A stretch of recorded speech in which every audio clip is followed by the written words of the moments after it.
evening, MD. Hope you're all well.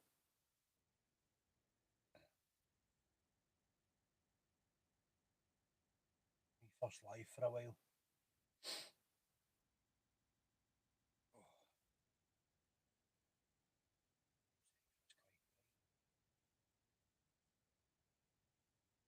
bright. How you doing, Maverick?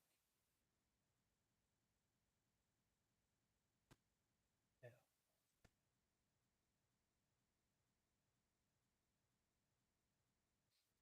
back to normal. Kevin, how you doing?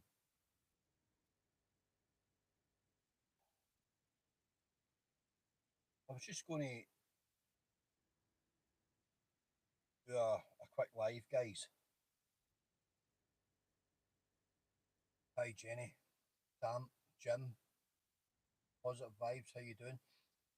And what I want to do is quickly answer a question. I've been asked a question. Now, this is my first live back for a while, so bear with me. I'm a wee bit out of touch. Always off the cuff. Hi, Andrea. As always, non-scripted. James, how you doing, mate? James McIntyre. So I'm just enjoying a cup of tea here with a busy wee day. So somebody's asked a question in one of the comment sections and said, just right off the bat, they've asked, how do you deal with self-loathing? Self-loathing. Cool. It's a good question.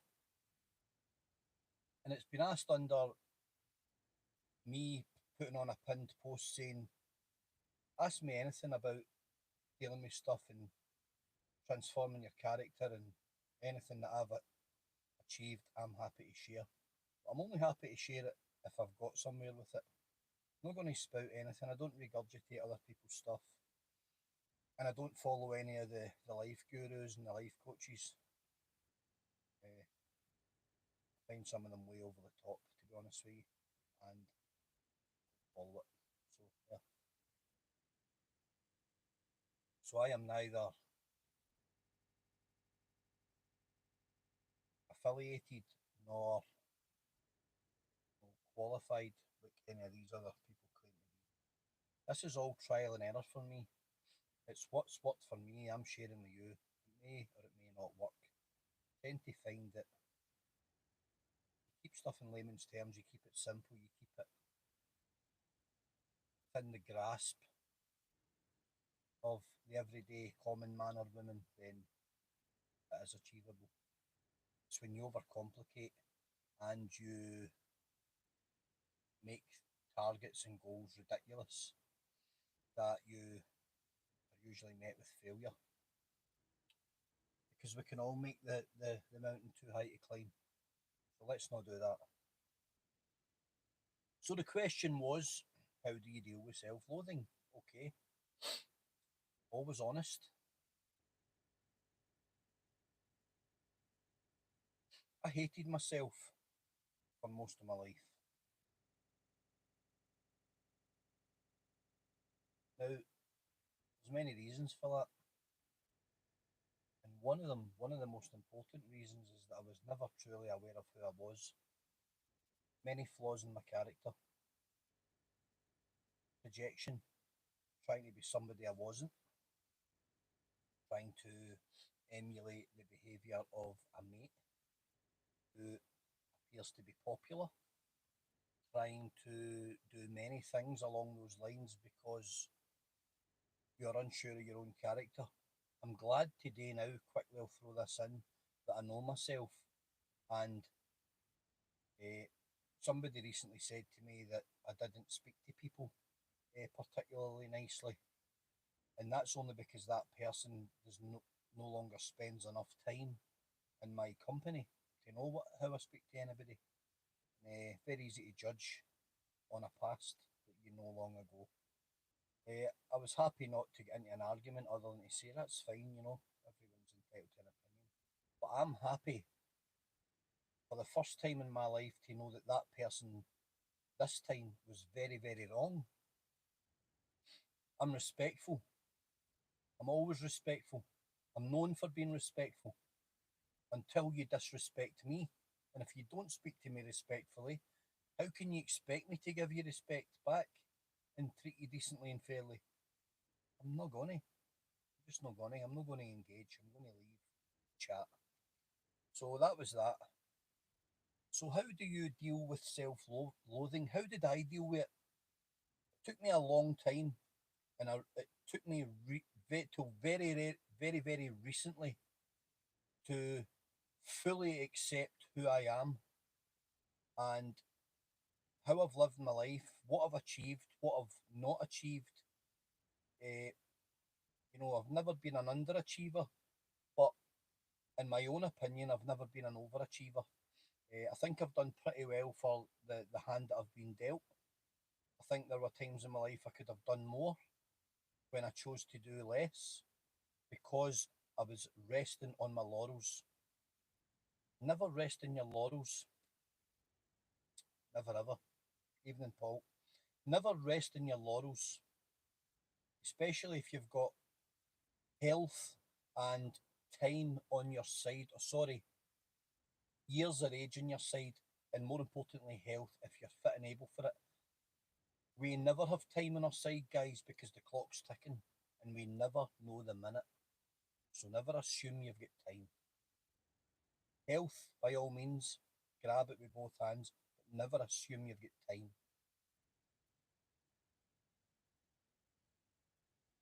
Self loathing is can be manifested in many ways and it can present itself in many ways. One of them can be one of them can be time is an illusion. You're right, Jules, and we're all running short of it. All of us. Uh, Time is one of these things that everybody thinks, I'll get it tomorrow, I'll get it next week, we'll do it later. No, no, no. So self-loathing begins with over-analysing yourself and being overly critical because today we are surrounded by many things that I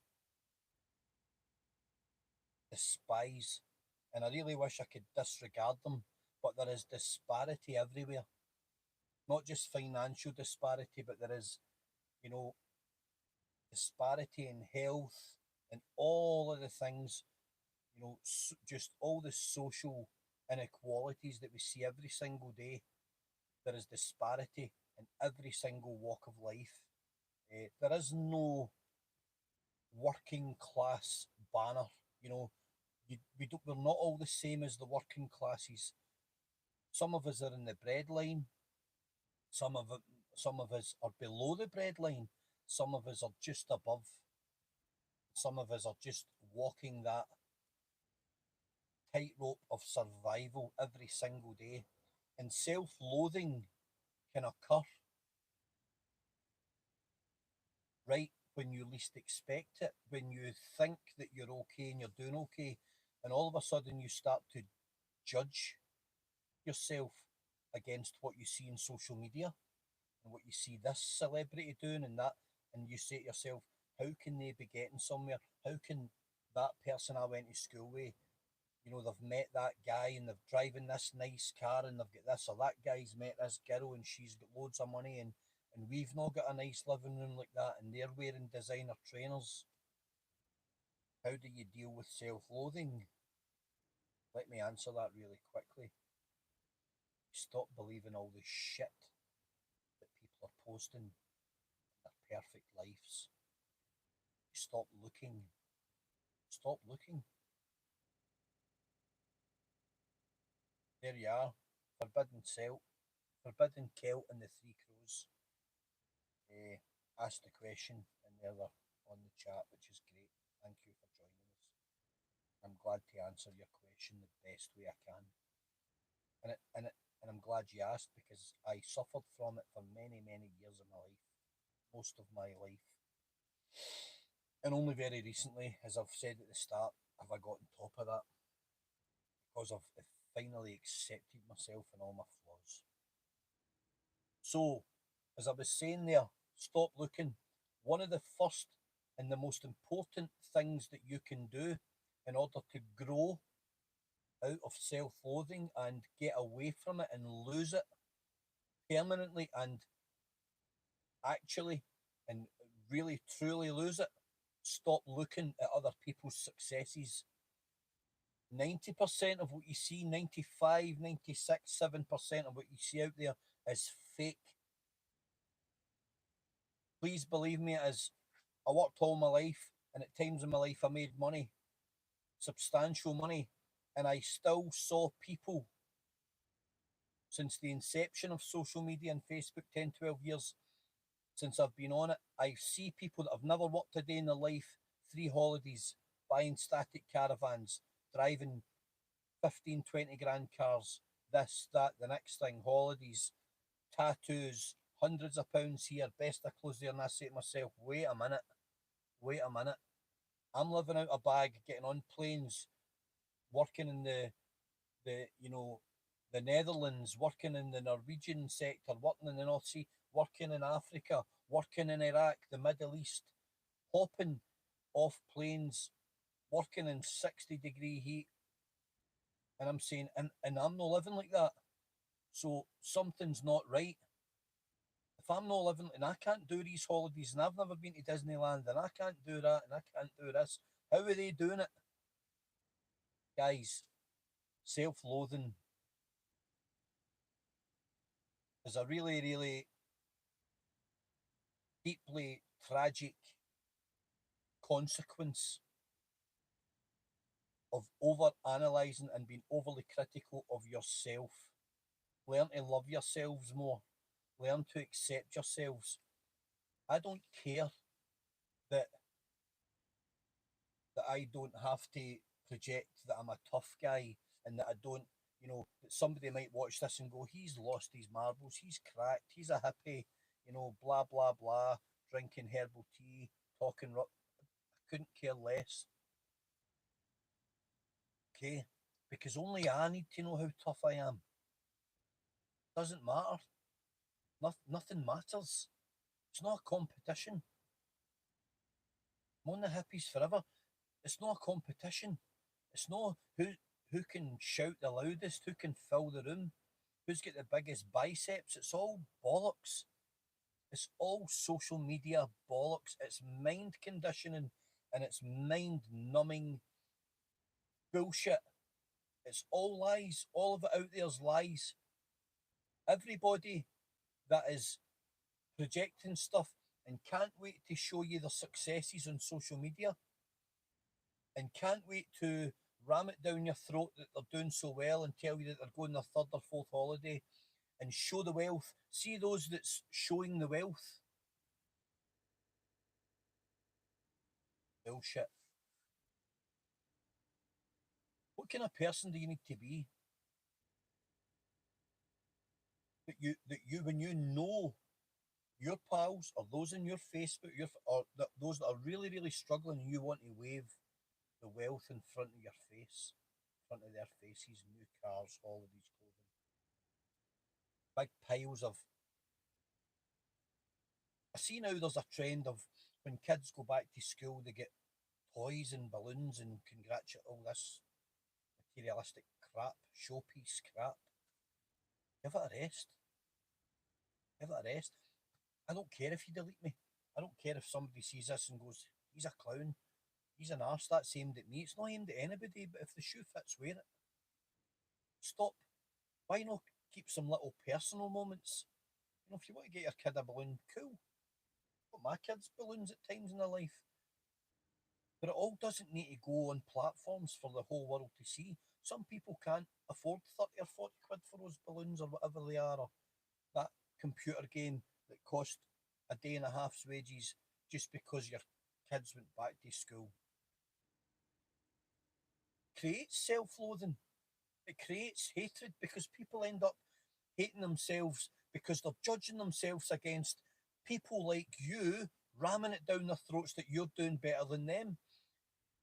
I don't ever want to walk into a pub and open my wallet up and show the guy next to me who's nursing his last fiver or trying to stretch his last pint just so he can get company for another hour.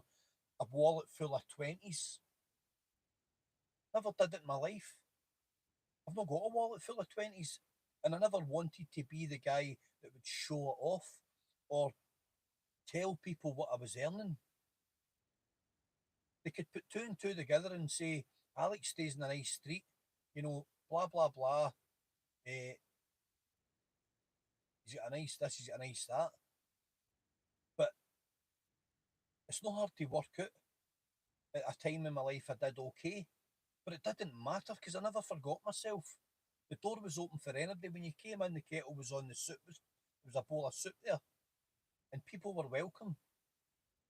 And I was known for being decent and genuine, and I would help you if I could and be generous. Why would you want to see somebody stuck?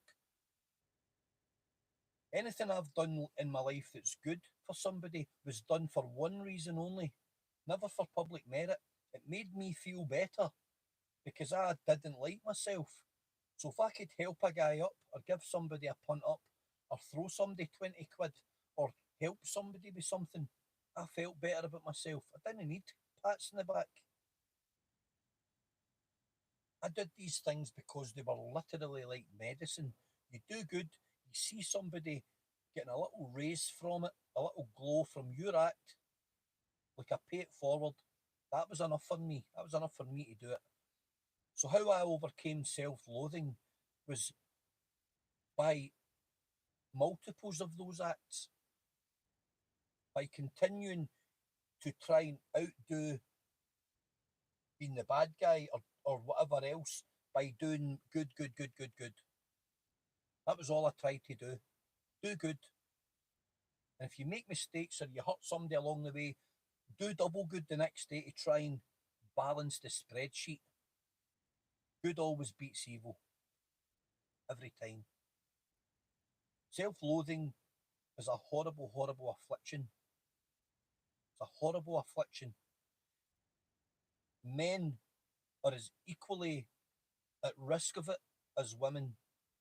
All this, men can't do this, don't feel that bullshit and bollocks. Men are looking in the mirror today and they are judging because the guy in the street that wears the clothes better, or he's got the better hair, or he's got a better body, or he's taller, or he's got a nicer looking missus, and all of these things. The men today are judging themselves horrifically. Men are going in now and getting Botox and surgery and facelifts and hair and transplants and teeth because they have a degree of loathing for themselves. They I'm not going to use the word vanity. I think it's gone way beyond vanity, especially with men. They're feeling the pressure of having to keep up with the apparent successful guys on social media with the perfect Hollywood smile.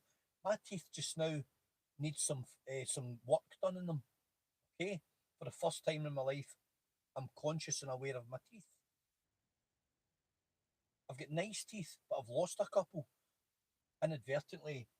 Been in fights many years ago. You get a bit of damage that they eventually, it's life, guys. Luckily, I don't smile too much, so I don't really have to worry about it. But I'd like to get them fixed. Not the way that people are doing all the mad stuff, not like that, just fixed. So I appreciate one of the group asking the question about how you deal with self-loathing. I could elaborate and give you 4 and 5 and 10 different ways to do this. Trust me when I say the most important one is to stop being self overly critical, over analytical of yourself, and stop looking at what everybody else is doing. Worry about your own ship. Captain your own ship. Stay true to your trajectory. Who cares what he's doing? Who cares what she's doing? Care what you're doing. That's it. Everything else will fall into place. You know why I say about care only what you're doing? Because see all of those with the wealth and everything else and the fakery and all the filtered lifestyles, they really, really, really don't care what you're doing. They really don't care what you're doing. See, if they did care, They wouldn't message you out the blue like when you put a post up. Where are you? Who you with? What's that? Where are yous? Right? What if it was genuine intent? The message should read, "Wherever you are today, guys, have a lovely day. I hope it's a cracker." Right? When you get the random message, I'm going to give you a perfect example. Right? I've been on Facebook 10, 11, maybe 12 years. Right? Far too long to be honest with you. Rubbish. So I've been on Facebook for 10 years plus. In the past couple of days, weeks, whatever, I looked at the amount of people that are sending me friends requests. People that have been on Facebook for 10 and 12 years. People that have known me for 35 years. People that I pass, people that I see. But all of a sudden, when I take myself off the radar, they want to know what I'm doing. So now they're sending me a friends request. Why all of a sudden are you so interested in my life? You never came to one of my businesses for a lunch, for a beer. You never supported me. You've never supported me in anything I did online. You've never acknowledged publicly that you know me. You've never aligned yourself to any of the things that are close to my heart, any of the exposures I've done. Never aligned yourself to me for that. Why now do you want to add me as a friend? Why do you want to know me? Why do you want to know what I'm doing? What relevance has it? You're the last person in the world that I want on my platform. All of you are. Why? Because you bring nothing to my life. You never have. You've never cared in the past. So why do you care now? What is it that I'm doing that's pricked your ears up? Is it just the fact I'm not posting as much? So you thought you'll go and take a look because other people aren't letting you know or whatever? Right? We're all surrounded by people like that. Don't want the best for us, guys. I'm clapping. Most of these are strangers to me. I'm clapping for you all. The fact you can even be bothered to come on here and join me and help me build this page and support me. Whatever reasons you have of being here, we all have afflictions. One of mine was self loathing for many, many years. I judged myself far too harshly, and I was far too harsh on myself for mistakes I made in my life, and I flogged myself to death for it. Not doing it anymore. Not doing it anymore.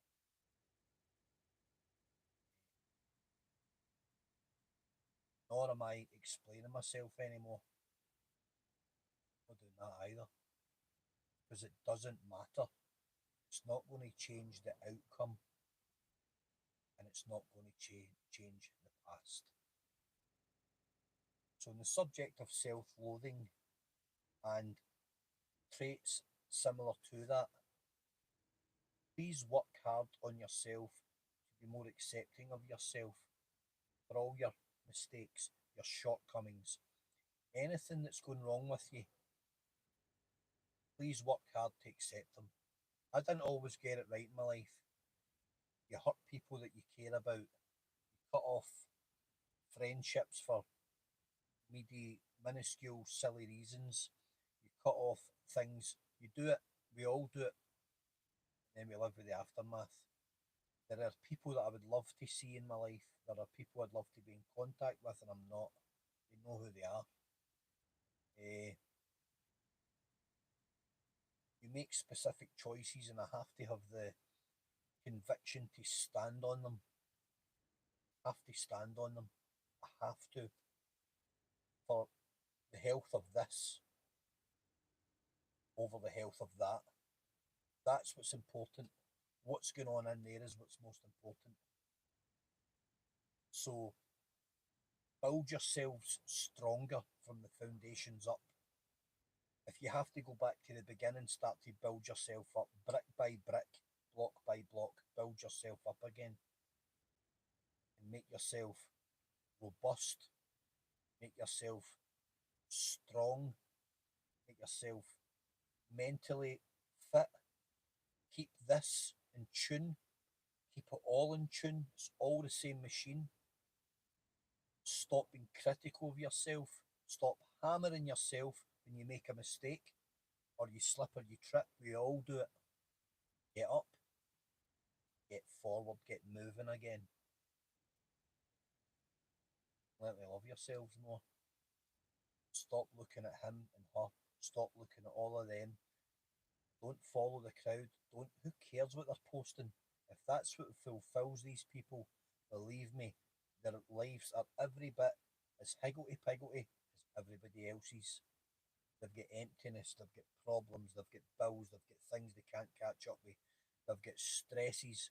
They're just painting a picture because they might want to look and see, right, that's the life I like. They're trying to project it and then look at it coming back to themselves. Maybe it makes them feel better, but in reality, everybody knows when they're faking it. You can post all you want, everybody knows that filtered lifestyle I'm posting is not reality. It's not me.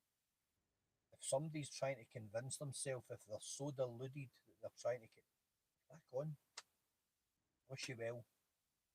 Feel a little bit of empathy for you, but I wish you well. It ain't a journey that I would be going on.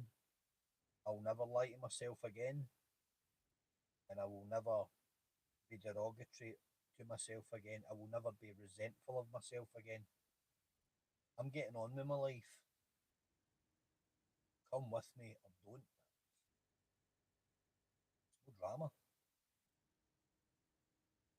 I have a very small nucleus of people, and just outside that tiny circle, I have people that I've met through this platform, people that I respect, people that I want to see again, people that I want to share time with,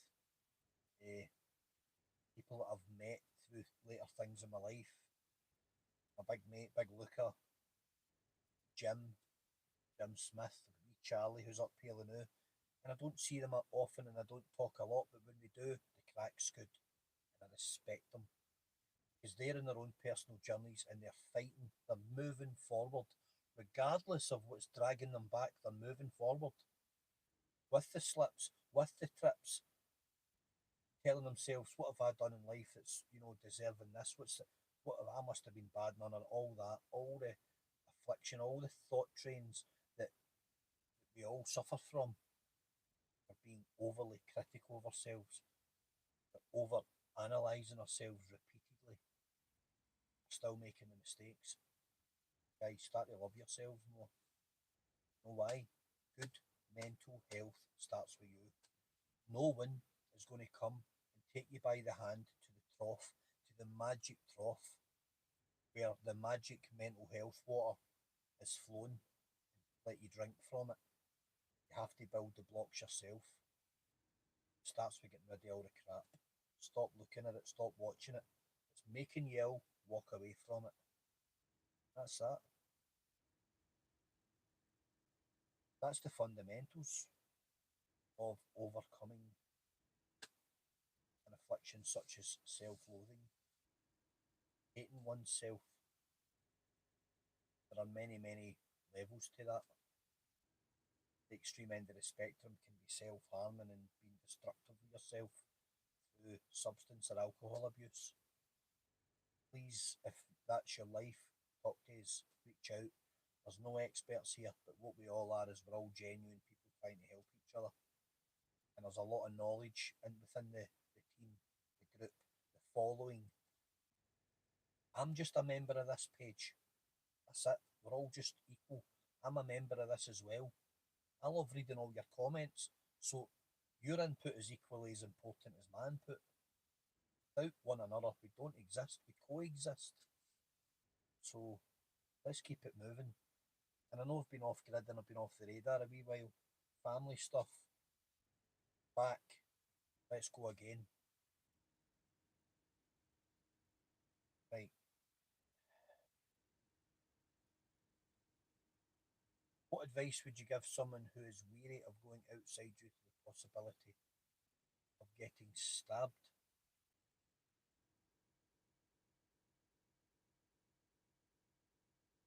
It's a very, very specific thing you're talking about there, and you're asking me. Uh, and I don't know if I would prefer to respond to that privately.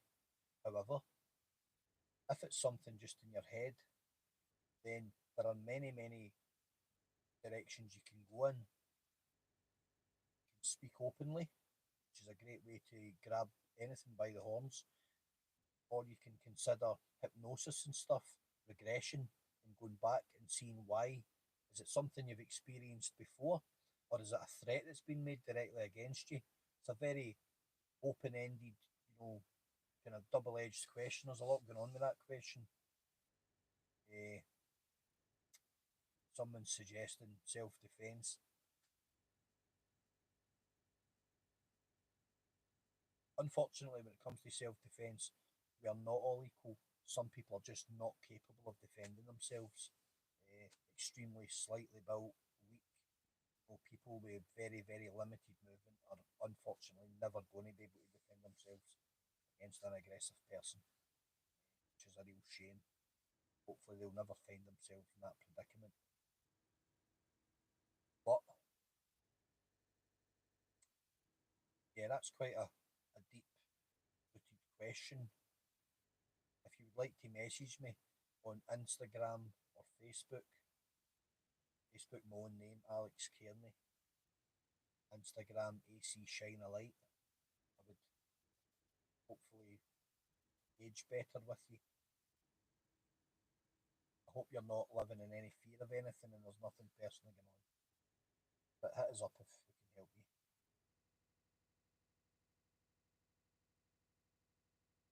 So, guys, I'm glad to be back. Great to see, 30, 40 of yous on. We appreciate it as always. And feeling quite healthy, feeling strong as a bull.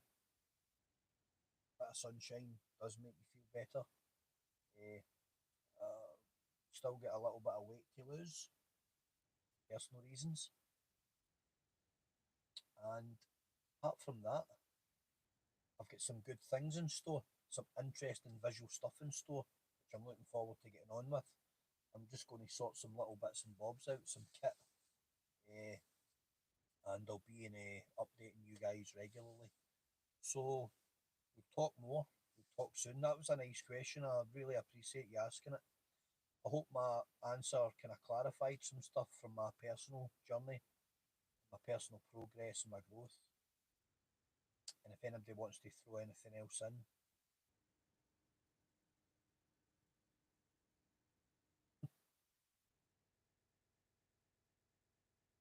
guys, please don't be suggesting that anyone can't carries weapons. Please don't carry weapons. Let me explain why.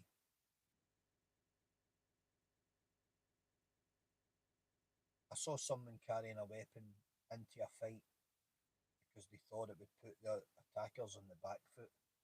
They very quickly dropped that weapon and it was instantly and immediately used on them to great effect. Not clever. So don't go down that road. Or their use. Anyway, let's move on for that. So, hope you're all well. It's been a nice chat. I'll answer more questions. I'm happy to answer them. I'm happy to answer anything that I've experienced personally. What I'll never do is answer a question out of a book or a text or regurgitate something I've read. I'm not going to do that. If I haven't experienced it, I will very honestly tell you, look, that's not something that's happened to me yet or ever, so I can't really shine any light on it. But I will openly talk about anything that I've experienced myself.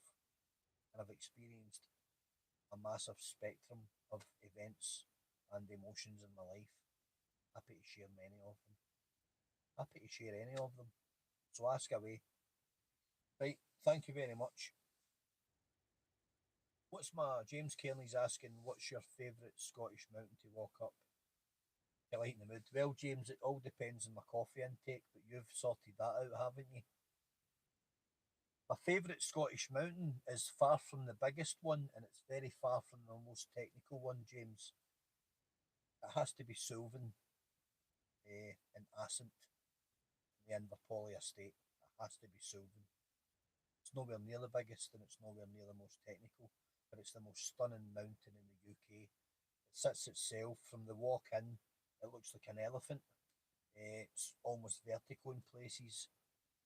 It's absolutely stumbling. It's absolutely stunning. Somebody wrote dumpling there and the thought was in my head. It's absolutely stunning. It looks over at Canis, but then you've got Stack Polly as well. There's some great climbing up in Assynt. Nothing massive. Further up, you've got Ben More, the most remote Munro in Scotland. Ben More's pretty straightforward. It's steep, but it's straightforward. Uh, David Scobes, Big Scobes over in Northern Ireland, my big fishing mate, is asking what's the worst food I've ever tasted. Uh, I'll need to tell you privately, mate, because it was in the jungle and it once had a heartbeat. So I don't really want to say that out loud in case I upset anybody. The worst food I ever tasted. I've tasted some horrific food, but in Nigeria, I tasted a thing called gari, which is the local delicacy. It's made with goat hoofs and feet and knuckle and sinew and bone. Eh, not great. And I will eat literally anything. Comes to food, I'm an absolute savage. So I've ate some bad stuff. I've ate some really bad food on military installations in the UK, army camps, and little oddity camps around the UK, Bovington, places like that, where the chefs gave up 10 years ago and put absolute crap together. Hot mess, eh, bread, bread pudding, bread and something, bread and sticky bread pudding or something like that. Crap. So that's that, really. Best mountain in the UK, Sylvan. Sylvan is in Assynt, the Northwest Highlands, the Inverpoly estate, Inverpoly Nature Reserve. I love it. I love it. It's magnificent. It's absolutely beautiful out of this world. It's one of the most beautiful locations in the whole world. So there you go. Bread and butter pudding, that's the one, Donna. Couldn't get that out there. So there you go, guys. My worst food, my favourite mountain, overcoming specific afflictions in life that I've certainly suffered from. Julia's asking Cairngorms or Glencoe. Summer, Cairngorm, East Cairngorms, whatever. I love the Cairngorms. Winter, when all the nutcases go home again, Glencoe all day long. All of Glencoe, Biddy, Nambian, the Bucko, eh, Stobderg, I just I love Glencoe. I love Glen Etive. There's so much down there. What else? Eh, and it's a great winter location. I absolutely love being there. But the summer walking in the Cairngorms, the pathways are incredible and even off the beaten track, like Braemar, Ballater, to over this end, the Linnadee. There's big days, there's 35-kilometre days to be had. And the walking in the Cairngorms is probably the best in all of the UK. It's a fantastic national park, but you have to know how to navigate. Fog will kill you. Doesn't need to be cold. So there you go, guys. Happy to maybe we'll do a wee question and answer. What day is this?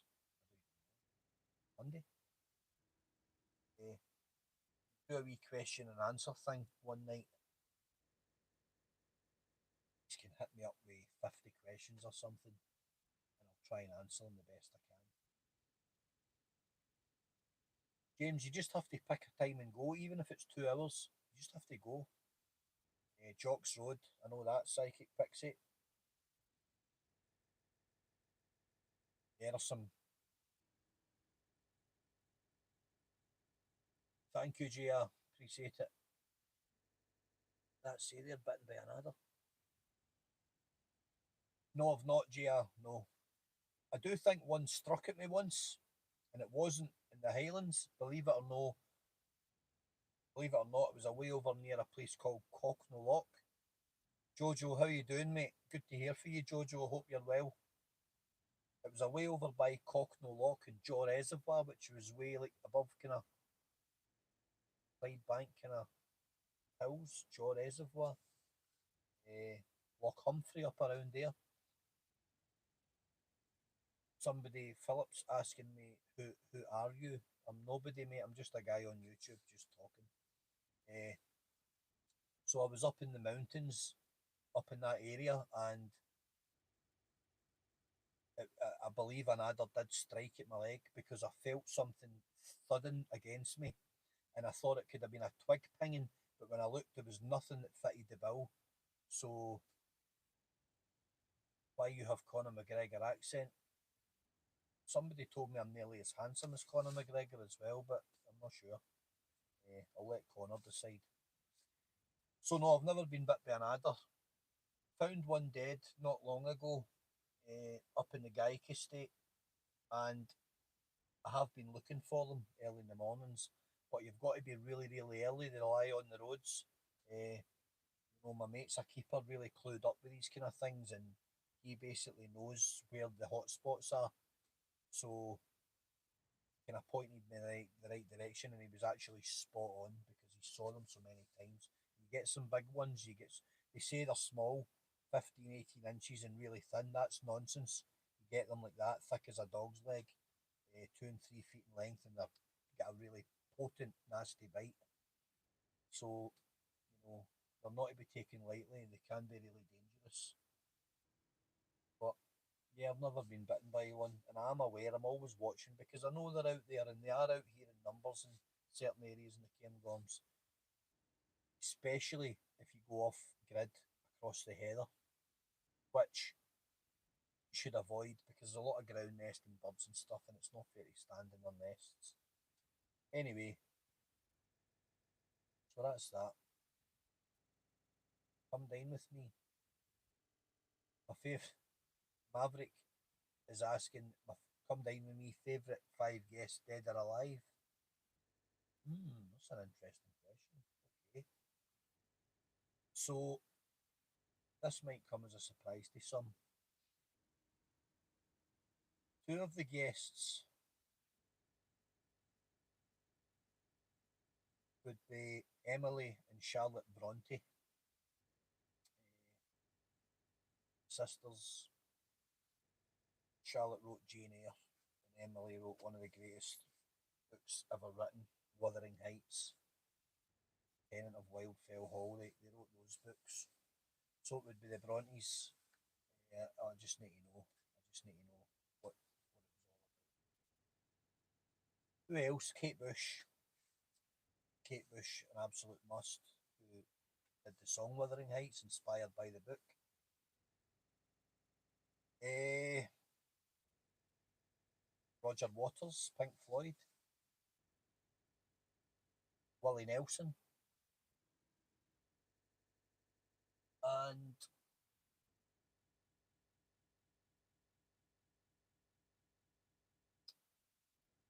who else?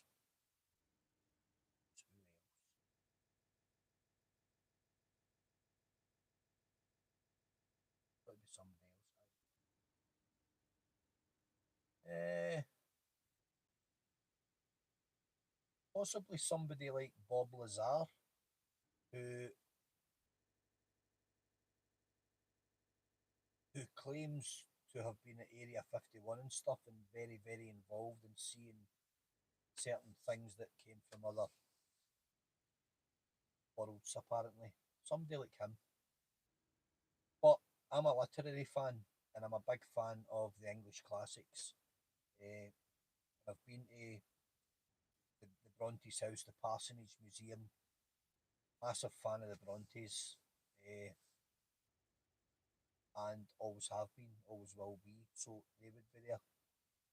For anybody that doesn't know, Charlotte Bronte wrote Jane Eyre, an incredible novel of the time, and you shouldn't really be writing stuff like that at the time. So she travelled to London under a pseudonym. Her name, she chose the name Currer Bell. She went to London, and back in the day, to get published, you were up against all the big names, the big publishers. They had the power.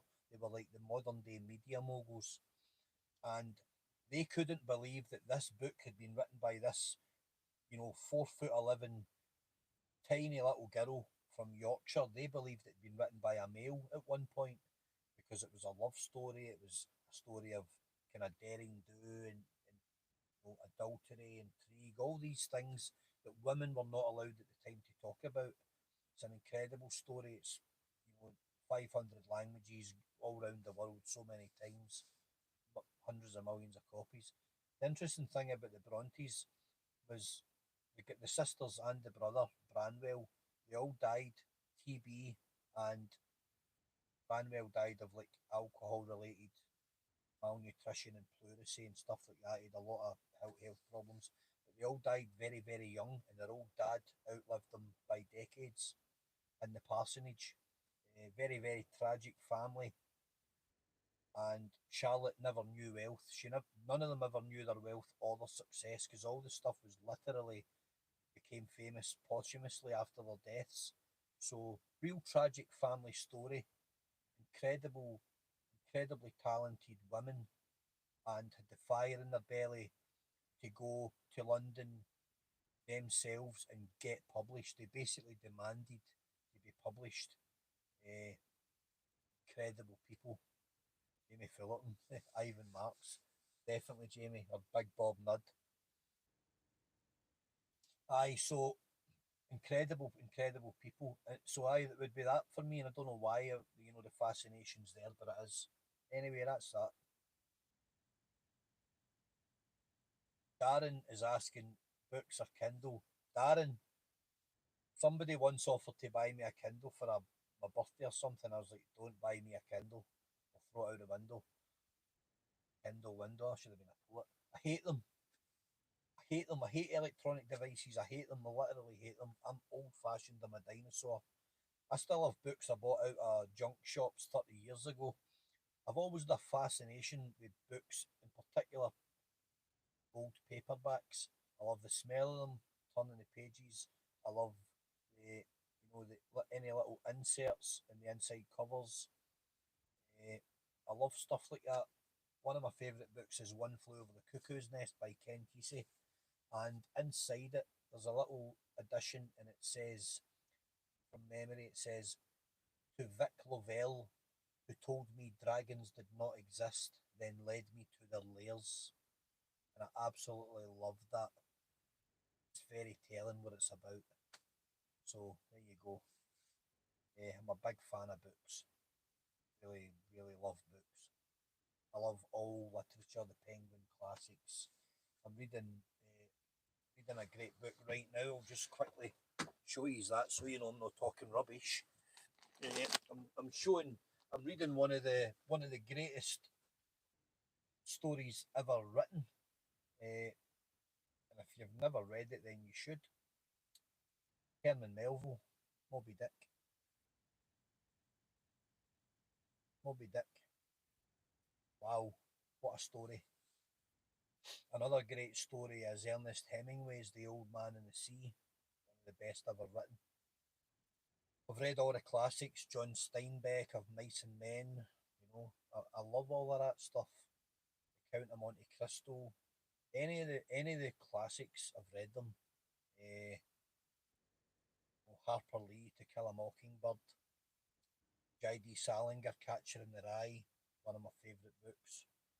I just enjoy that type of genre, and I enjoy that era. I think modern writers leave a lot to be desired. I think they've lost something, they've lost their way. Eh, I know times have changed, but you'll never beat the classics. You'll never beat it. Jack London, White Fang, incredible stuff. So there you go. That's it. I'm a reader. Cult, Alistair Crowley. There's a lot of good occult stuff out there, isn't there? Eric Von Daniken, Chariots of the Gods, a great read. Anyway, guys, I'm going to go because I'm starving. Listen, it's been a blast. Susan, you're late. You've missed the crack. Well, guys, there's some good literature for you to have a look at. It's been a pleasure. Thanks for all the questions. I've really appreciated that. I'm going to go and have some food now. It's not anything spectacular tonight. Probably beans and sausages and another cup of tea. But I appreciate you checking in. Appreciate all the well wishes for my time with my kids. And someone's just asked me quickly before I go, do you ever read much First World War poetry? Really? I think you're a plant. You're asking me if I've if you're genuine, then you definitely don't know me. My first love is First World War soldier poetry, and I can prove that because if you go on Facebook, you'll find my poetry page, which is called the Modern War Poet. I'm the Modern War Poet. It's me that writes that. You'll see my name all over it. I've written hundreds of war poems, and I write them through the eyes of First World War soldier poets. My favourite war poet is Siegfried Sassoon, and my second to him is Wilfred Owen, who wrote Dulce de Coramess and the Anthem for Doomed Youth, as you will know because you asked the question. So, yep, I've also wrote a poem about Sassoon and Owen because I believe there was non-platonic love there from Sassoon to Owen, not the other way. Owen was heterosexual, Sassoon was not. But that's for another story. I'm interested in who you are that you asked that question. Anyway, thank you.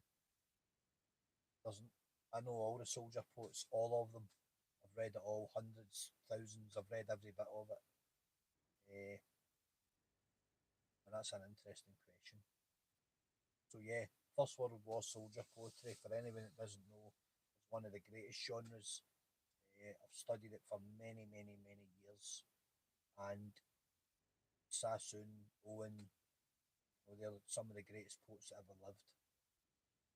So Tony Joyce, how you doing, Tony? Good to see you back, mate. Hope you're well. Hope you're well, brother. So thanks for the questions, guys. Jojo, look after yourself. All the best. We'll talk soon. I'll be on this week, and we'll have another. I've enjoyed this question and answers. First word. Is that an email or something? Music, moonshine, and munchies. That's a great name. You need to come back on the channel. We've got some stuff to discuss. Uh, and I'll let you read the poem I wrote about Sassoon. It's called Love and War. I also wrote The Flag. If you go into Facebook and type my name and then type The Flag, you'll see a poem coming up. It pretty much it kind of went viral. It went all the way to America and stuff, and very well received. It was about a surrender in a trench and stuff. I wrote a lot of stuff, hundreds. But there you go. I've been writing poetry for 30 years. Probably written, if not in the thousands, certainly in the very high hundreds. And I love it. So thanks for asking. Right, night night. I'm going to go. That so it's nearly an hour. Thank you very much, everybody. Take care, and I'll talk to you tomorrow night or the next night.